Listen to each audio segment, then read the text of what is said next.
Hello and welcome to Getting Our Reward Heads Together. Reward Heads is a boutique consultancy creating bespoke solutions for our clients, but we'll tell you more about that after the episode. For now, let's get started.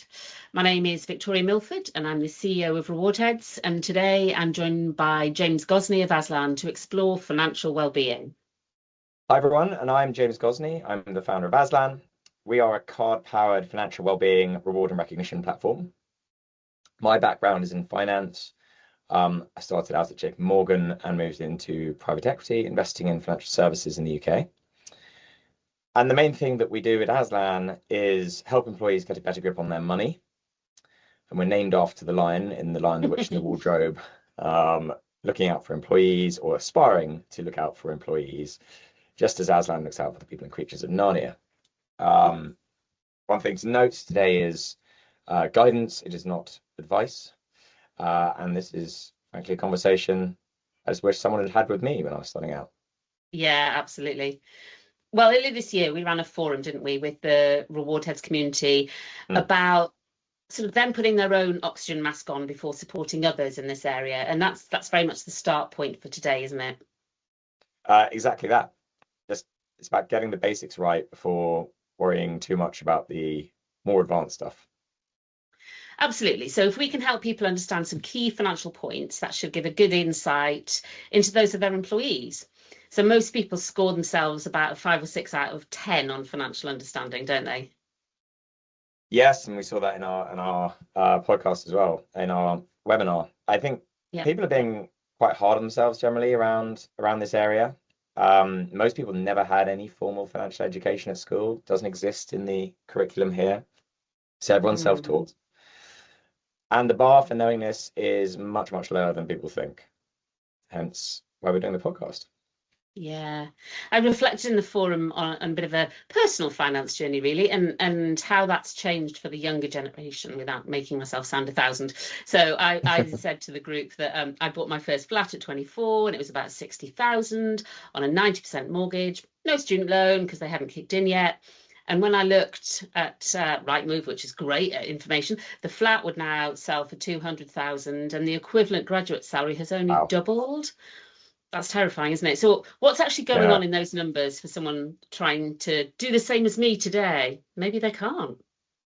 It is, the maths, frankly, is much harder, especially on property. And that is something that a lot of people in this country really do care about. I think the starting line has moved significantly because, as you point out, I mean, graduate salaries are roughly double where they were 20 years ago, but property prices themselves have grown 3 to 4x. And that means that the old adage of 3.5 times your salary, which might get you a house in the old days, now barely gets you a deposit.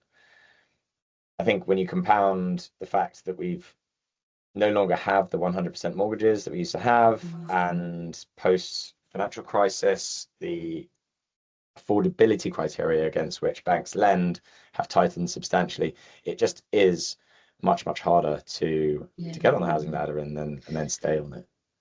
And it's not just housing, is it? What else is different for the generation that have come into the workforce in the last few years? Yes, I mean there are a lot of changes. The first and foremost, graduates today are dealing with substantially higher student debt than they had previously. I was lucky enough to go to university in an era when the education was £1,125, I think, a year. Gosh, I'm even older than you, James. Mine was free. Fantastic. And this is that just annoys all the young people listening, doesn't it? It's the conundrum that everyone faces today. And we see it in all the payroll files with all the repayments of student loans. And then compounded on that is that the cost of everything is up. Cumulative inflation since over the past 5 years is 40%. Tax thresholds remain frozen and have just been extended by another 5 years. So when we are seeing pay rises, the chancellor is still taking more of that gross pay. I think another thing that's changed for this generation, there was my father had a defined benefit pension, as did most of his peers. And then we moved to defined contribution, which is obviously less generous. But auto enrollment itself didn't exist until 2012. So for those who started their career before that, um, they will not have really been contributing to their pension materially. Auto enrollment itself is inadequate.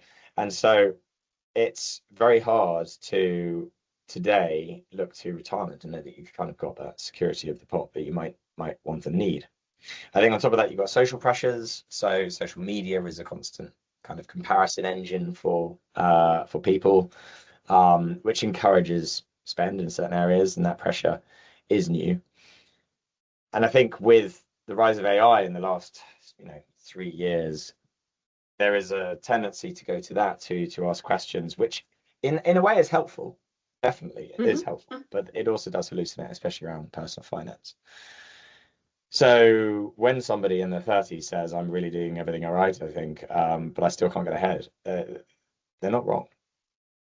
Gosh, I hope we haven't just sent everyone straight to the fridge to get a bottle of wine out to drown their sorrows. Okay, well let's say that somebody listening does have £100 a month to spare, and they're trying to decide what to do with it. Where should it go? Because if you do look on AI or you're looking at social media, you're seeing a lot of stuff about cash ISAs and about crypto, which scares me to death. What would you say people should be thinking about first? Yeah, I think the first thing to know is that there really is structure is really important. So there's an order to money. And all too often, as you know, people do skip to investing in exotic and highly risky new investments, which includes crypto. It feels exciting, potentially as a quick win. But really, it's about sorting out the fundamentals first and foremost. And this is very feasible, frankly. So yes, while it is sort of fairly doom and gloom in many areas, it's still a very approachable problem that we can solve. So firstly, I'd say clear expensive debt first. So for those carrying debt, credit cards, overdrafts, anything that's really in the double digits, it's about ordering and paying down the most expensive first, no matter the balance. So even smaller amounts with higher interest are the ones to focus on first, and not just listening to whoever shouts the loudest. Yeah. Savings themselves are not really savings if you've got a lot of expensive debt. So that's the first thing. I think the second would be to build what we call a swan reserve. So it can stand for sleep well at night. And this will be a month or more of essentials to put as a safety net, really, for anything that might happen. A simple month of savings already puts most ahead of most of the country. And if you can push beyond that, then fantastic. Third will be save and invest with intent. So ideally for the long term, as we mentioned before, with the pension changes and that have happened in the last couple of decades, we're looking to build those extra pension contributions. And this is a good news story because there really is a lot that we can benefit from under current legislation, with tax relief and national insurance relief as well in many cases. Employer match contributions in some industries. And this is effectively, therefore, huge savings. And in some cases, in all cases, the employer is contributing to a workplace pension. It's free money. And then looking to the ISAs for the nearer term savings. Fourth, we're looking at cheaper debt. It's typically the mortgage. And as you mentioned on the podcast, this is an area I know that what was the example you cited, Victoria, or somebody you pay for your house twice? Oh, yes, that's right. 20 years ago, it must have been. I was sitting in the canteen with an HR team, so pretty switched on people, and we were having a conversation about mortgages, and I think the rate at the time was something like 4%, 4 or 5%. And I said something like, "Well, of course, you'll still pay for the house twice." And there was a kind of like dropping the mic moment where people were like, "What are you talking about?" Well, 20 years times 5, forget about compound interest or anything like that, you're paying for your house twice. And people kind of think the house is free. And I guess in the past, because there was good returns on property, people thought it was just an amazing investment and it didn't really matter that it had a cost. But I'm not sure that's so true anymore. No, and it's definitely something, it's also, it tends to come out of after tax income Yeah. There are some partial exemptions for buy-to-let, but for your own property, it is out of your after-tax income, which means that to beat a sort of 4% mortgage, you need to be making more than that after tax and investments. Hmm. So compounding doesn't only work, in favor of your investments, it can work against you with debt. And so Mm. certainly for some people, paying down that mortgage is step four, is a very sensible thing to do. And then lastly, and only when you've addressed all the others, that's when you get to your exotics, and that's your crypto. If you really, I would still recommend probably not, but I don't think I'm ever going to get to step 5. yeah, you want to be pretty comfortable before you start dabbling in that. Startup investing is actually quite tax efficient, but it's also very risky. So it's only really when you sorted everything else out that we want to start looking at that. Yeah. So let's just go back to that one you talked about with the building the Swan Reserve, the Sleep Well at Night, great name.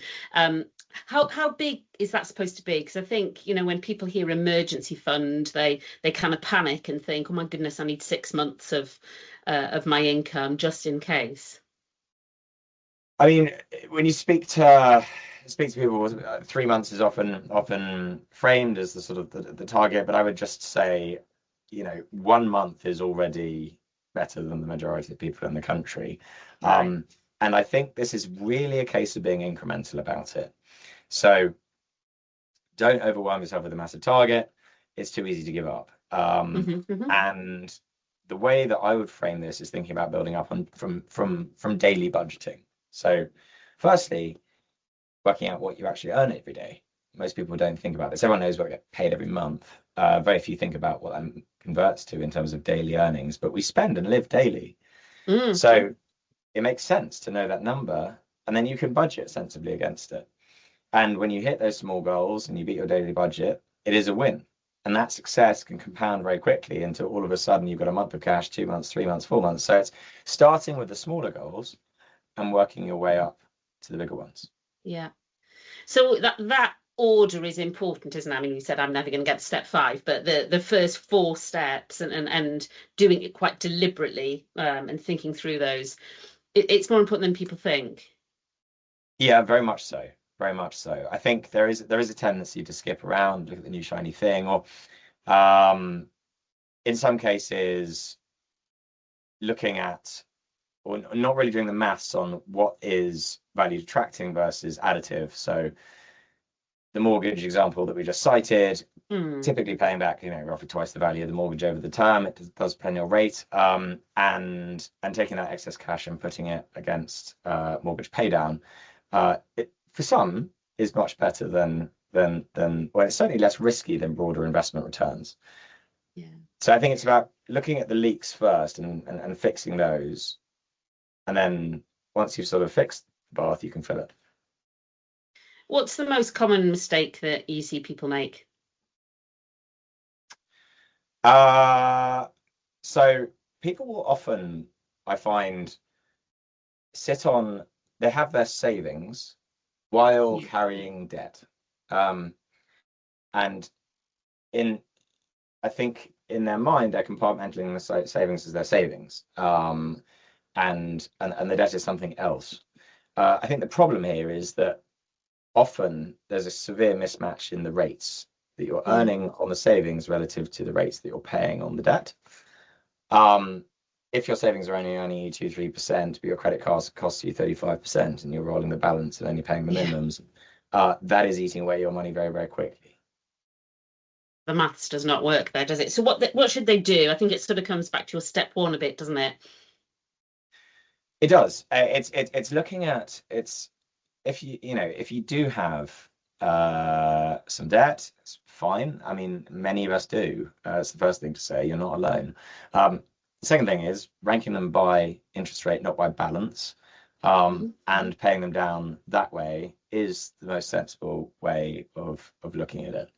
Um, the If the debt's on a credit card, then there are features like 0% balance transfers that you can take out another credit card which has a 0% balance transfer, and that will not solve the problem because you still have the debt, but it will um, stop the bleeding on the interest, because you're moving that debt across to a card which is no longer going to charge you that high interest, and it gives you a little bit of breathing room to be able to pay it down.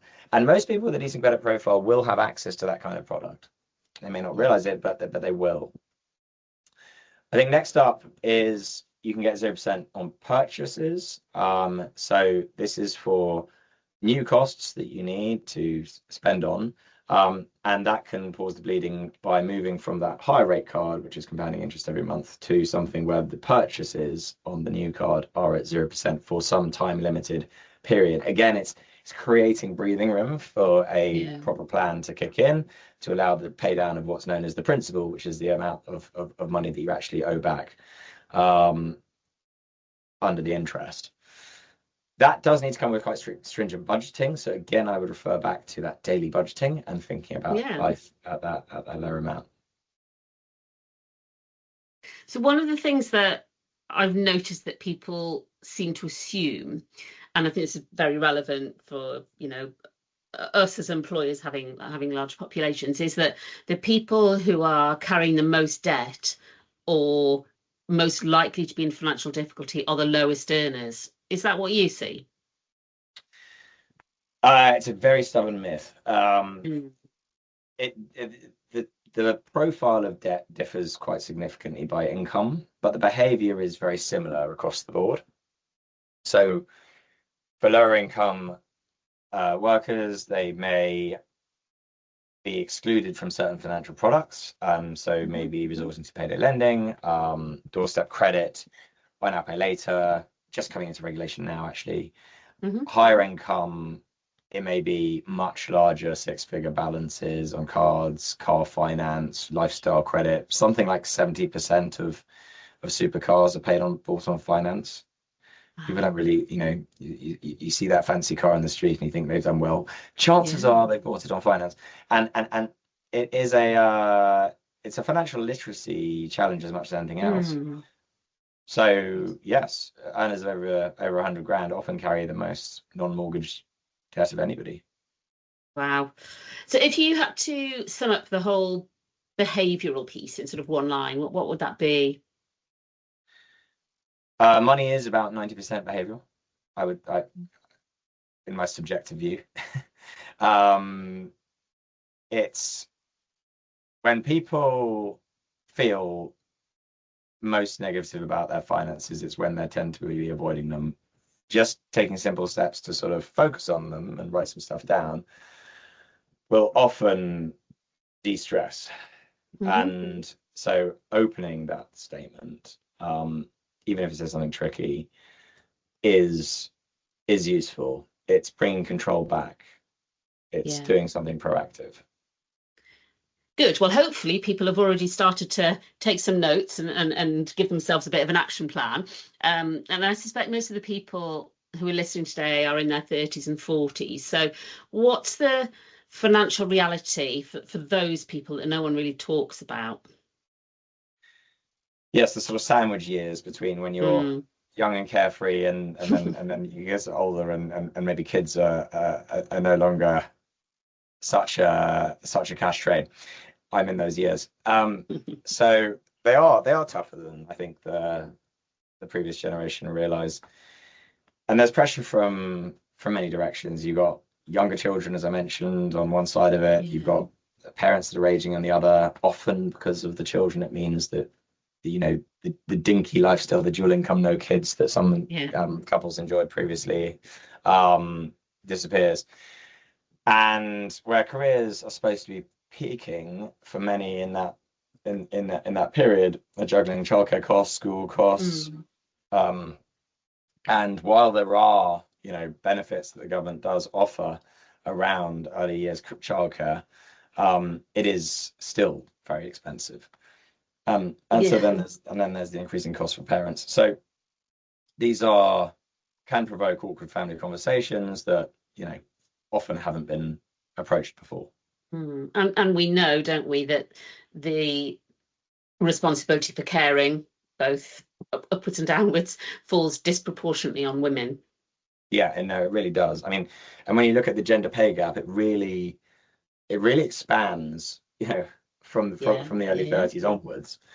And the caring responsibility for kids and parents does statistically land more on women, and those knock-on effects are felt beyond that in income, in pension contributions, in career trajectory. And so therefore it is one of the biggest sources of long-term financial inequality.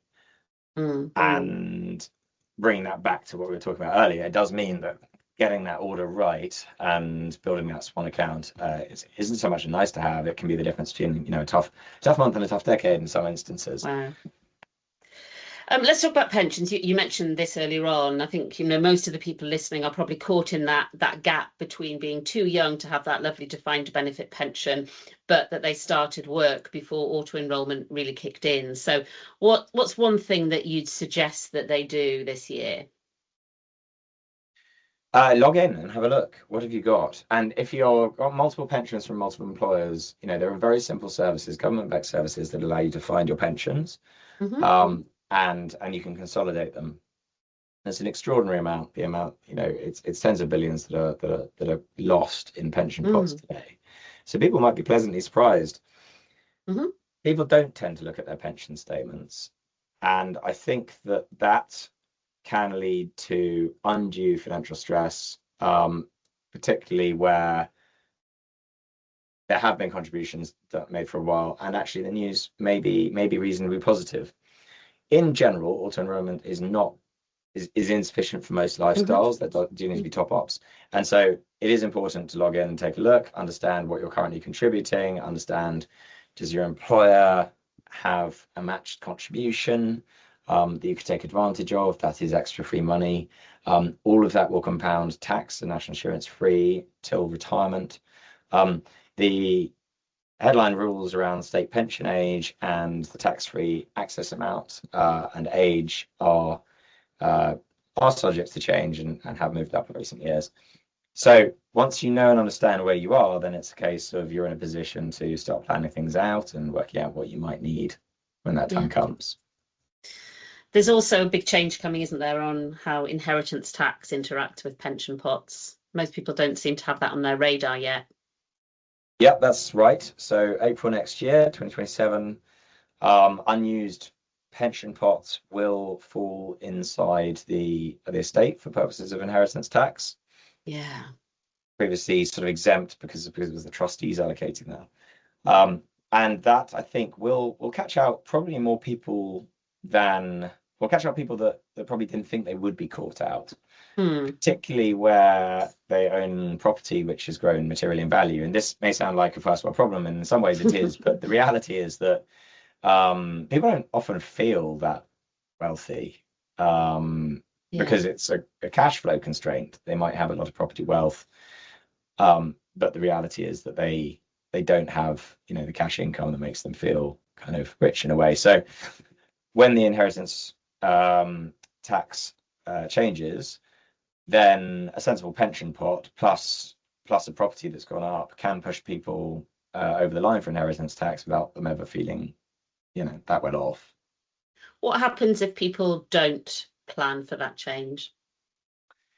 I think that, well, HMRC becomes a very significant beneficiary of your work. Yeah, you don't remember putting that in your will, eh? Yeah, exactly. It's not the legacy that most want. Yeah. But I think being aware of it and giving yourself time, there is time, you know, before April next year to, if this affects you, to make some sensible decisions around it, rather than making a rush one is very sensible. So yeah, I would encourage people to think about that if they feel that will affect them. Brilliant. So I think there's a lot of things there for people to think about personally, but also think about in a sort of broader context, because most people on this call are going to be reward and HR people. So here's a tough question. If an employee leaves the business no better off in their pension or their financial knowledge than the day they joined, whose responsibility is that? There are two honest schools of thought here, and both are very legitimate. There's one perfectly sensible view look, it's not the employer's job. People are adults. The information's out there. People should figure it out. I think the other view is that financial well-being is in 2026 part of a broader duty of care, especially when we consider what's happening with mental well-being. Now, financial stress is the leading cause of mental stress. It's not talked about enough.